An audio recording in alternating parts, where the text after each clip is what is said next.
Yeah, I was wondering, how do you look back now on Faded Seaside Glamour? I try not to look back on it because you are always assessing and finding things that you change about it. I mean, we would have done things differently about a week after we'd finished it. Yeah? You keep going forever, you know, you don't reach a point where you feel like you've stopped, you just sort of run out of time. Or you could carry on making it forever and end up like the Stone Roses and take 5 years or something and make an album. And is there one thing then maybe you don't want to change? You say, well, that's good? It's the songs. I'm happy with all the songs. It's just sounds and performances. I mean, the main thing for me is the vocals. I make everybody's life a misery because I could keep doing my vocals over and over and over again. It was a lengthy process doing the overdubs and the vocals and that, and I think we were just trying to make sure that we'd sort of like explored every possible avenue, and I think sometimes you can maybe sort of overdo it. The thing is, when you go in a studio with a song, there's an infinite number of ways you can do it. You literally sat in a studio and, oh, hello. I thought it was... Cut to commercial. Yeah. No, it was out, but I just...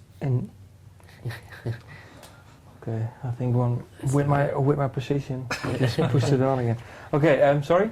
No, Studio, infinite number of ways. yes, Yeah. you go in the studio with a song and somebody turns around and says, right, how do you want to do it? At that point in time, when you've not done anything, you can do it a million different ways, and that's where it messes with your head a bit, you know, to try and choose a definitive way for a track, and that's really tough. But isn't it sometimes the more you do it, then the easier it gets? Is it true? Maybe then... I think you end up finding a band personality.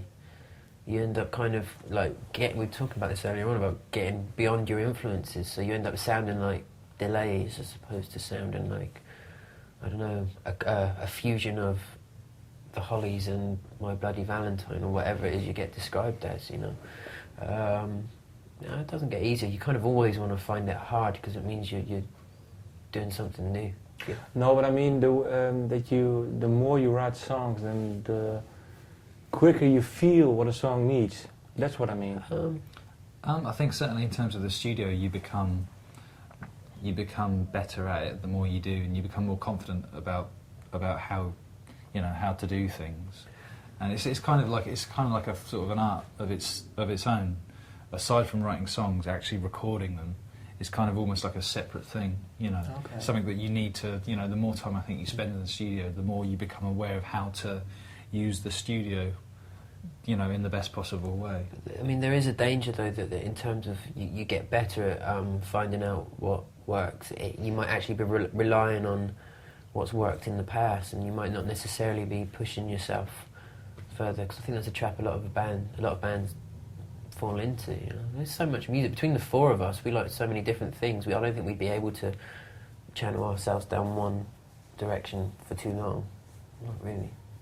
And what has then this record for you personally has been different than from the last one?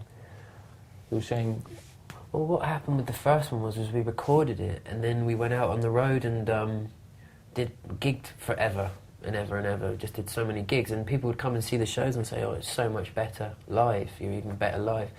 And we're thinking about getting T-shirts printed with "Even Better Live" written on them, because it became like this refrain and just kept over and over again, and we didn't want that to happen with the new album. We just wanted to capture the kind of essence of what we're like live, but at that studio stage. Yeah. And how did you do it then? Did you record more lively? Yeah. We're all in a room together, just feeding off each other's energy, as opposed to just going for a perfect guitar take or a perfect drum or bass take.